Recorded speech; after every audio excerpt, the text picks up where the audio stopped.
together. Father in heaven, we just thank you, Lord, for the opportunity to serve you through the service to this community, to this hospital. We pray that you would just be with us tonight as the decisions that we make, Lord, and Father, that we recognize that you are the authority over all here. And I just pray you'd help us to do the best for our community, our doctors, our staff, our patients, and Lord, that we might just not only glorify you, but just bring light to this community. We pray in Christ's name. Amen. I'm not going to listen to statements tonight. If you have one, you can pass it out to the board. We're going to go to here, and then there'll be a discussion where you can discuss. Okay? I think you might ought to listen to Robert's Rule of Order. We're going to go to, if you pass it out to, if you have something to make a statement, you can pass it out to the rest of the board. And there'll be a time where you can make a discussion when we start on here on the agenda item. Okay? So we have an agenda item. Consider and approve the amended operating and capital budget for fiscal year 2018-2019 to include the amount of taxes required to be imposed for the year. That is the item set before us. Do I have a motion for this? I'll make it. Okay, I have a motion made. Do I have a second? Second. Okay, now we have a motion and a second. Now we're looking for discussion. Roger, will you come up and fill us in on what this amended operating and capital budget is all about? And then you'll have time to really do the discussions that you want. So,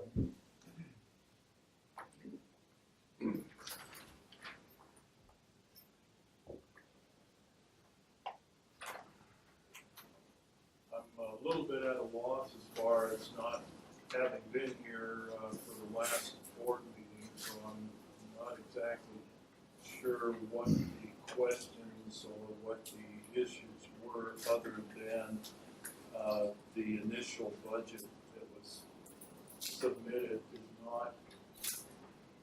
did not include the tax subsidy revenue, nor did it include the estimation as far as what the charity and indigent care. Am I correct as far as that assumption? Correct, yeah. What you're correct on some of it, but you did not put what the taxes will be raised and what each one of will subsidize. So you're going with indigent care, you don't have your indigent care up there, you don't have your INS up there. Well, both of those excel what you're going to collect for this coming tax season. the projected charity indigent care for this next year is projected at $1.3 million. And the cumulative tax subsidy revenue, which includes both the interest and sinking for the bond payments, principal and interest expense, and then the M&O, maintenance and operation, cumulative, those are Hey, Rodney. projected to be $4.786 million for this next year. You surely done the discounts here, is what I'm saying, for charity and discount. Are you going to be giving away $300,000 in indigent care this year, Roger? We are projecting, for this year that we're currently in, 18-19, we are That's what projecting this budget is supposed, this consolidated income statement budget is all about. 18-19, which is on the board here in front of you, Ken, we're projecting $1.3 million in indigent and charity care, specifically. Now, this hospital is the district, and the district is the hospital. So any indigent patient that comes in here, we take care of and reduce that care to cost. If they're admitted as an inpatient or registered as an outpatient of this facility, they generate charges like any other patient coming into the facility. And then we write off the charges as a deduction from revenue. Okay, now that we're talking indigent. First was out of county jail.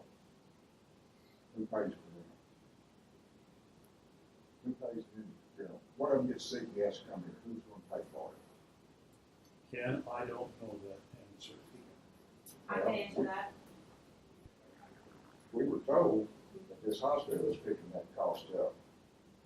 Christie, can you help me with this, please?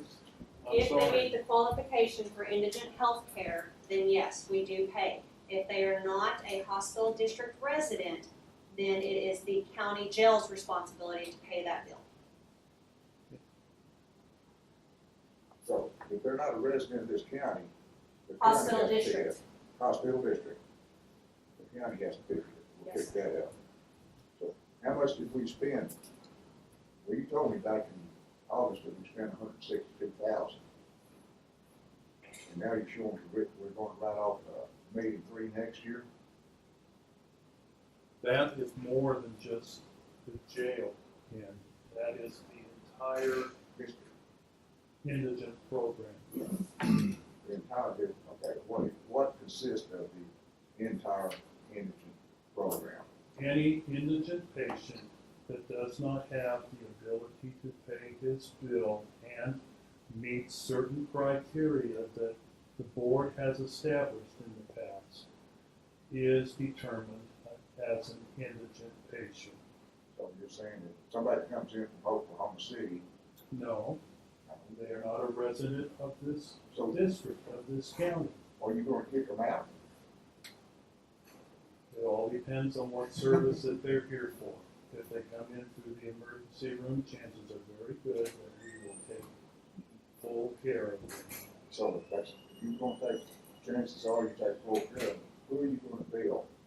We will bill them, and if they don't pay, the cost of what they don't pay is included in that $11 million debt. So what I'm hearing from Christie is the county only pays for personnel that live in this district in this county. I believe that is the scenario. Is that correct? Well, since 2013, the county's paid nearly $1 billion. That's a lot in indigent care. For somebody who lives in this county, in our district. I mean, Not really, not really, not really. not really. No, sir. I disagree with that. Okay. There's disagreement anyhow. But how do we go about finding out how much each one of these patients receive in free care? Indigent care has both a direct cost and an indirect cost. The direct cost is incurred by us writing a check either to ourselves or to a physician provider who takes care of the patient. There's also indirect indigent care costs by patients coming in who receive services, and we do not pay for that service. They just utilize it and then they're gone. And those type of expenses ultimately end up in bad debt. If we know about it and we approve it up front and it's written off into that $1.3 million figure. If we don't know about it and we try to collect it and it's uncollectible, it becomes bad debt to the hospital. The next question is, how much are you intending to collect? I'm sorry? How much are you intending to collect from the taxpayer for the 18-19 budget on indigent care taxes? Well, I believe that was approved at the last meeting. Rogers, it's on your deal, right? It's, You go to the bottom of that sheet and at the bottom, you've got what's in for interest. no, I don't think it's on this sheet. Okay. It's on Both. any of the sheets. Both of the interest and sinking fund monies and the M&O monies are included in that number right there. That it was broken out on 2 sheets of paper at the last meeting. I'm sorry, I don't have it top of mind awareness. Well, if that be the case, what count is that 4766 in? I'm sorry? What account is that 4,786,299 in? What account? Is it in the general fund, or do you have a special account for interest and sinking? And They're set up, they're both set up as restricted funds on the balance sheet. If you deducted that amount, that's what we have in the bank now. Let me collect that. Or you're gonna receive that amount. Those are anticipated tax proceeds Okay, that's for okay. fiscal year 18 and 19. If it's in the general account, is it included in the statement that we got? It's not in the general account. They're in restricted accounts Restricted? Where is that restricted account then? on the balance sheet. On the balance sheet. Where is the money then? Let's get to it. In the bank, In the bank. Under what account then? probably hospital district, I&O and maintenance and operation. Yes, Yeah, there are two INS. separate bank accounts. If you want me to confirm, there are two separate restricted bank accounts, the INS and the M&O. There are two different bank accounts. Yes, They have their own bank account, like number 5, 6, 7, 8, 9. yes, Yeah. they have their own separate bank account. Can you provide me with those bank account Through a numbers? PIA With that? request, yes. You're here. Can you provide me with those numbers? I With the think amount we for need it each in one of them? writing. I think that request needs to come in writing so that we can log it. Well, I think the last time we was here, you wasn't here, but I asked for those numbers, and I didn't get them, I haven't got them yet. That was at the last meeting in August, September, I'm sorry.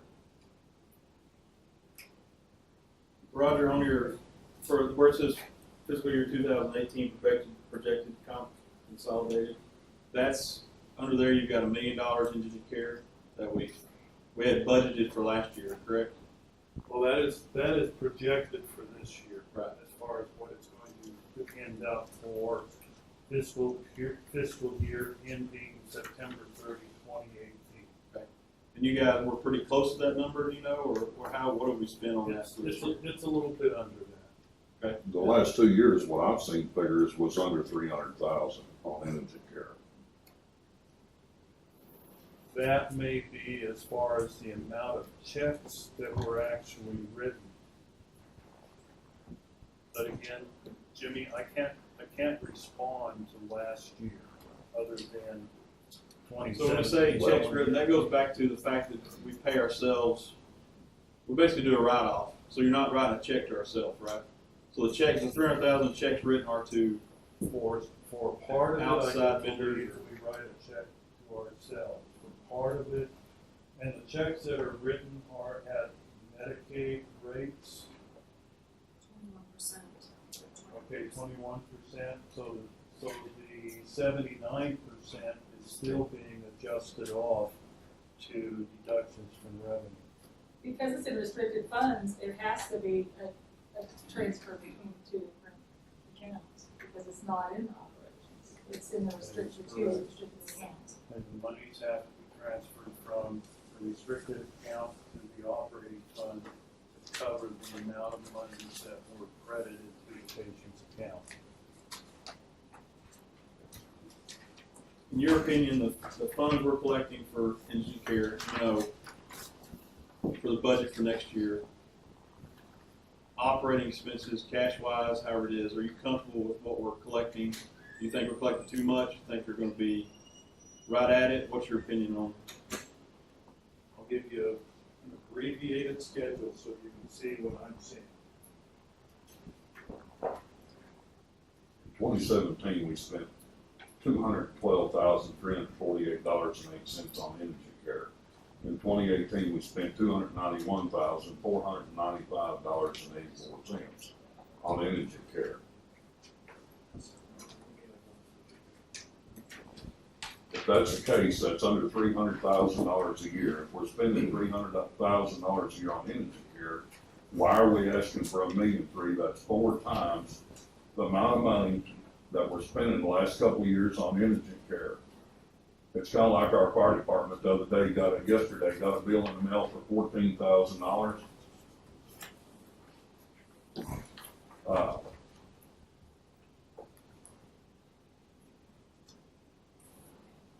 It'll take me a second to decipher this, but I'm just going off the figures that we had. But we got a bill from the fire department for 14,000 some odd dollars for some gear we bought. And we done already wrote them a check, but they billed again. So that's $14,000. Should we just pay that bill again? Or should we fight that bill? If we spent $300,000 on indigent care in the last 2 years, under $300,000, we're asking for $1.3 million. That's 4 times. So like our fire department means, so that's kind of taxpayer funded as well. That would be pay that bill 4 times. And that's kind of what we're doing here. If that's the case, would be 300,000, less than 300,000 the last 2 years that we spent on indigent care. We're billing the taxpayers $1.3 million. That's 4 times paying that bill. Why? They're easy. In the top paragraph, Jeff, I've got them divided into 3 paragraphs. We have $3.7 million of bond payments that the district has to make in 2019. That's divided between the $680,000 principal reduction and a little over $3 million in interest. If you add the projected indigent care of $1.3 million, that takes the amount up in excess of $5 million.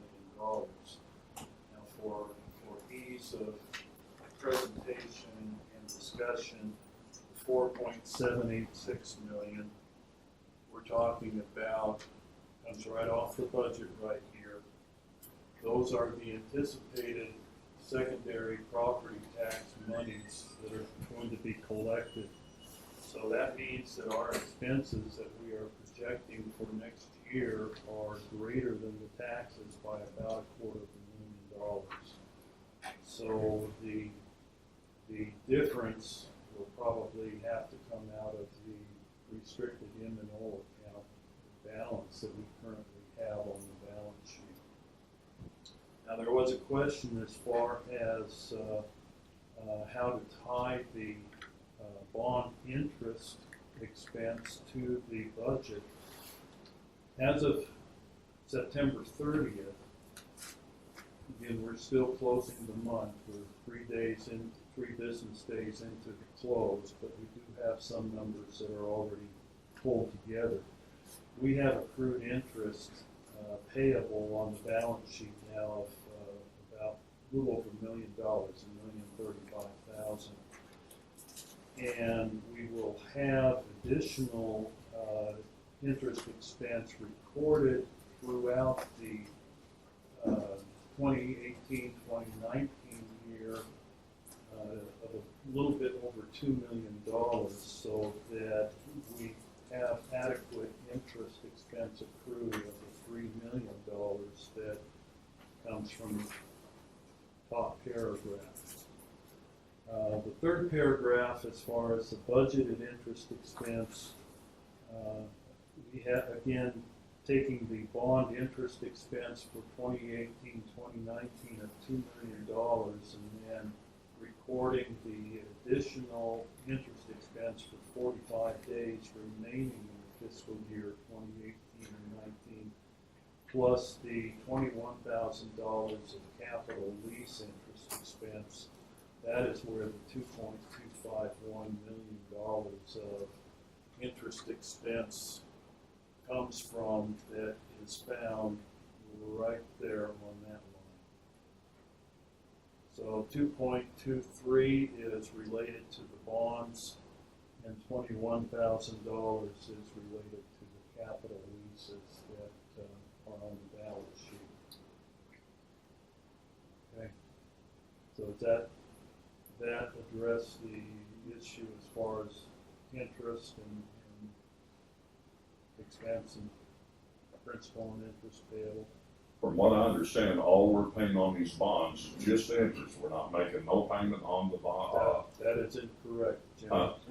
That's incorrect. In 2019, we make the second principal payment on the bonds of $680,000. For the hospital building itself. Yes. Yeah, but the other bonds is what he's talking Maybe about. it's a top line on that sheet you gave us. Yeah, 680,000, but that's on the bond for this building. All the bonds are accounted for together as one big group of bonds. But we do have a principal. We're not paying. We're not paying any principal on the 2017 AAV or 2018. You are correct. At what time do we expect to start paying principal now? Is this like home mortgage? Can we go ahead and pay on the backside of that? So we can pay it off on the principal end and, lower our liability to the taxpayers? Or do we have to follow the procedure of paying $900,000 interest for the next 3 years? That's probably a question for Chris Janney. When can we see Chris Janney? I don't know. I don't either. He Yeah, I hasn't come think- back in a while. Hey Ken, at that last meeting, Chris had said it was 10 years. After 10 years, you can start paying it off. Roger. Yeah.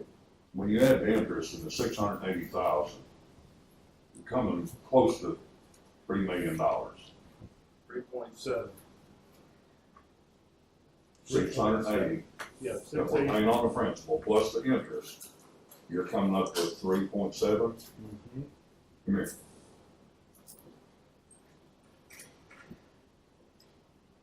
Here's the interest.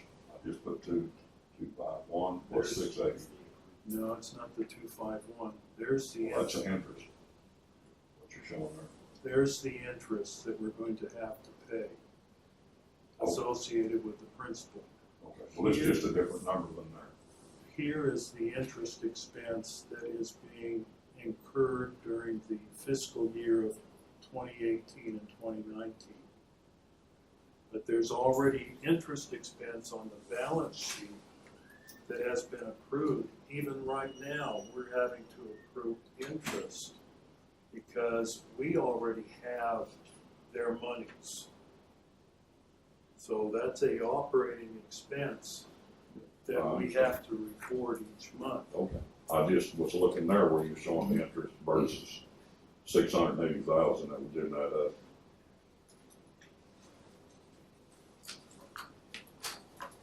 Roger, I understand that in our the indigent program, even though that's a name, indigent, what we collect M&O funds for.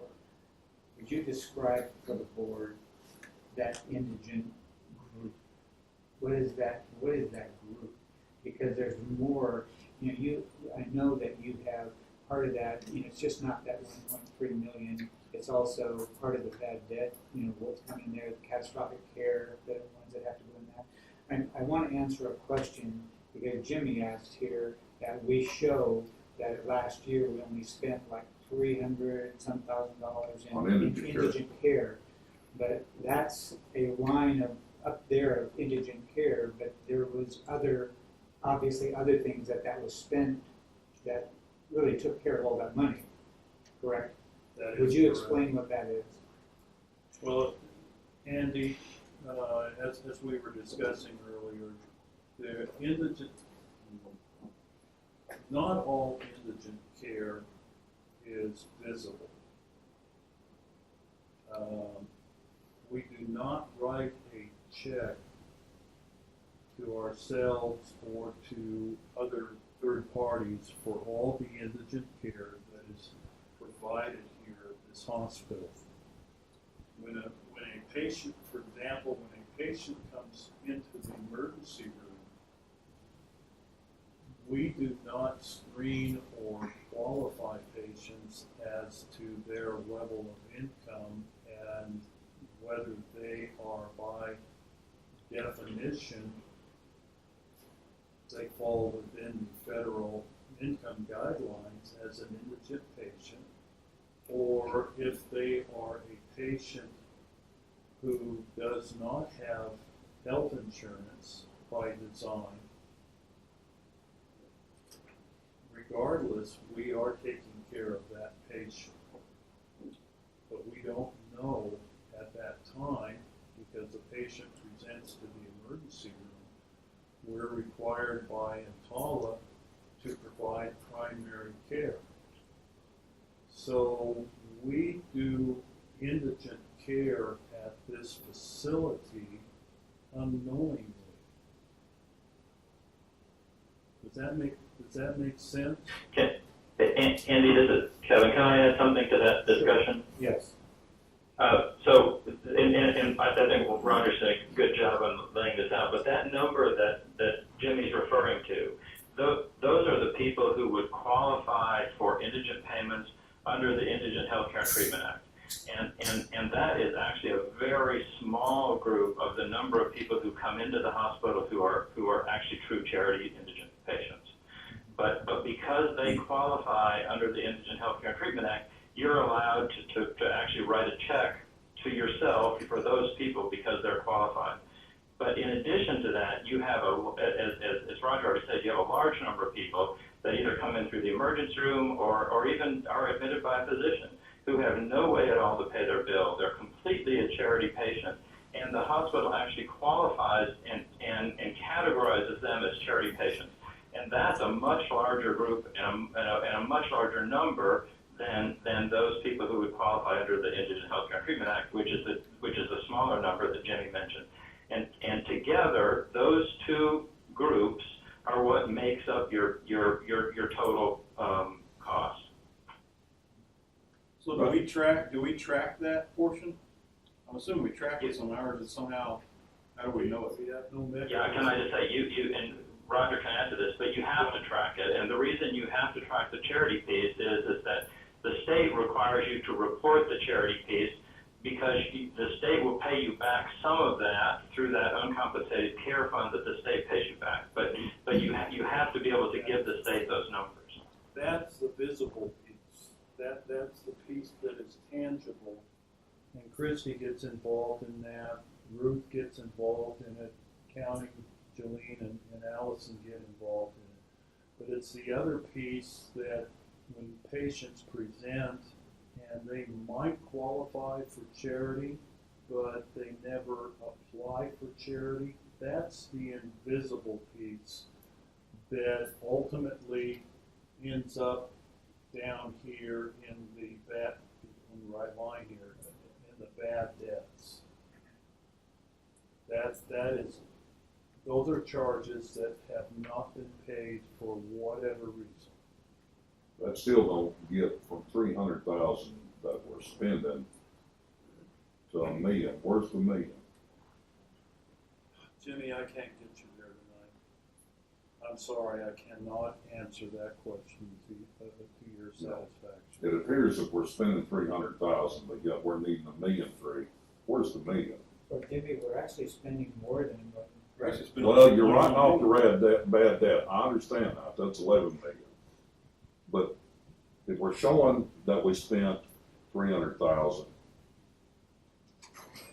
That's that 300,000 is just what Kevin was describing as that which is they qualify under that federal program that we write a check for. A lot of other comes out of the charity that we also give as part of that charity, and that's where he's that struggling. You've got big numbers. so if we're spending $1 million, are we writing ourselves a check for the $1 million? Where's the $1 million going? How's that fund disappearing? Where's it going? I guess the answer is yes, right, Roger? Listen to you. I mean, We spend it for the operation. we put it toward the operation of Yeah, bad debts, operation of right? the hospital. Roger, Well- take it from a bigger picture, right, let's take it from a whole. You've got a lot of key measures I like to follow with you. Where are we at cash on hand today? How many days of cash do we have on hand today? As of August, we were at 64 days with the large IGT that we were able to participate in in September. That is probably going to be about 75. So we continue to improve that. Except I left. I'll spend some. So we continue to improve month over month. Yes. You had a wish as a CFO that the hospital would be in a much secure position if we got to 100 days of cash on. I feel. So we're still short there, but we're moving in the right direction.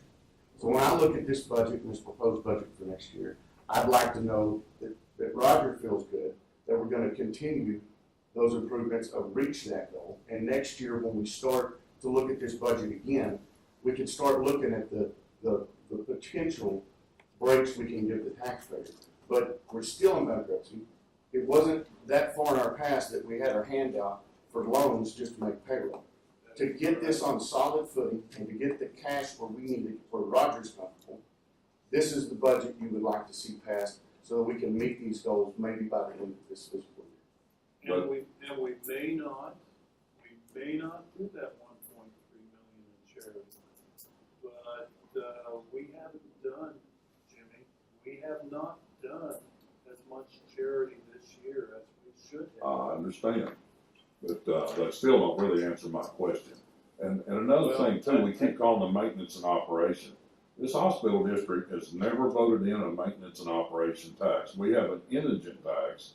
I don't know how we drifted from an indigent tax to a maintenance and operation tax. The voters have never voted in a maintenance and operation tax. Y'all are calling this a maintenance and Kevin, would you operation answer tax. that for us?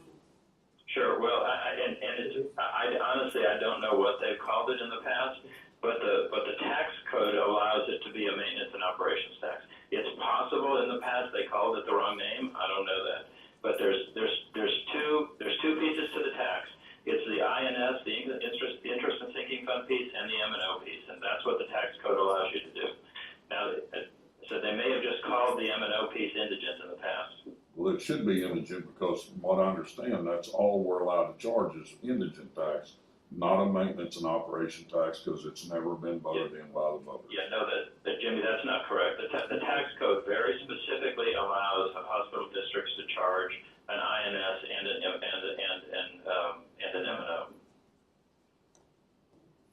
And what's defined in that M&O, Kevin, you know? I can tell you really quick, hold on, I have it. It is, well, this is what the tax code says. The tax code says that you're allowed to charge for interest, to create a sinking fund for the bonds, to care for indigents, to pay debt service, and to fund the maintenance and operations expenditures of the district. I thought that was supposed to be voted in by the voters and it never has been done.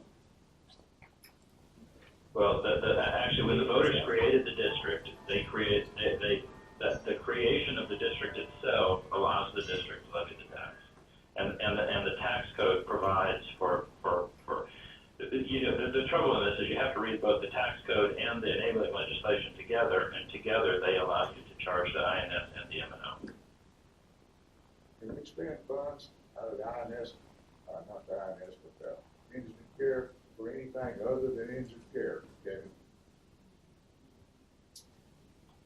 You want to repeat that? Okay, Ken, again, that piece, that M&O piece is more broadly defined to the tax code, and so in the tax code, it includes maintenance and operations. So that $1 million is going into maintenance and operations and 300,000 to indigent care. Jimmy, can I bring up something quickly? I know it's going to be posted on the next board meeting agenda, but just in the past, to my understanding, from speaking with Christian and the other folks here, due to the uncertainty of the financial future of this facility, the decision was made to cut back on, or to make the qualifications to be considered indigent more restricted. That is on the group here. If you want to broaden that back out and make that out, that money will be spent. So if you want to broaden out and open up the or reduce the restrictions on who qualifies for indigent care and what they can get, the money will be spent. That's fine. I ain't complaining where it's at. What I'm trying to figure out here is, where's that $1 million? If we're asking for $1.3 million, where's that $1 million gonna go? It depends on if the board decides that they want to up the level of indigent care spent, or to reduce the qualifications to get in, which will obviously increase the amount that we spend. That's what will increase those dollars. So we're hanging on $1 million. Let me add another thing is that if you have $11 million in bad debt, a huge portion of that bad debt is two things. One is it's people who have the money who just don't pay their bill, and the other part is it's a huge part of it is people who can't pay their bill. charity piece of that. And that, you know, so when you add in that extra $1 million, that's where it's going. It goes to people who can't pay their bills. And I will say, that's again, very common. Every single hospital district, all 100 and how many ever there is in the state, have exactly that same issue. And they all have that kind of enormous charity care obligation because we have a huge number of people who can't pay their bills. What happened to Obamacare? Different subject. Okay, thank you. Any other questions for Roger? We have a, before I go to that, you want to read that? You still want to read it? I'm gonna pass. Okay. We have a motion and a What second. difference it make? You wouldn't let me read it before, so. What you're reading now? Well, she's going in order. Yeah, we're just going in order. We have a motion and a second on the, let me read it.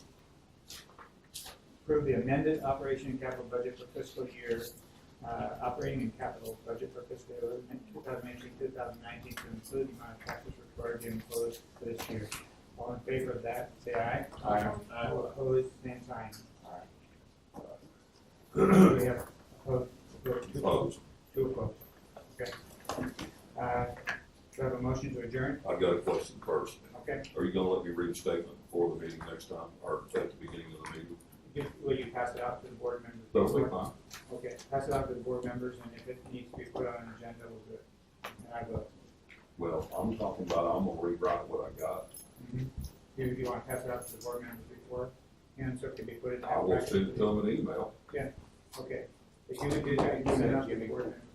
You can't send. No, we can't. Send it. Yeah, send it. We'll get it to the board members. I make a motion with you. Really, that ain't right. Second, Robbie, all in favor? Aye. Aye. Thank you. Thanks, Kevin. Roger, thank you all.